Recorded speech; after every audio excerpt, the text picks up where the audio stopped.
If you're looking for a great hydration pack, you're going to want to check this one out. So many different options here. So this is the bag itself right here. This is where the hydration pack is going to go. This is exactly what the hydration pack looks like. So you could do 1.5 liters. So what you're going to do here is you're just going to slide this way with the black right here. You slide that like that.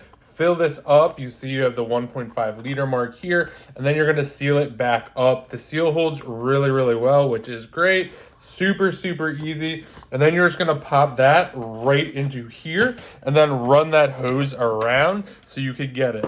A couple other things that I really like about this too. You got a nice little pouch here, so you can put something in there if you wanted to, which is great. And then when you go to the back, we have pockets over here. We have more pockets over there.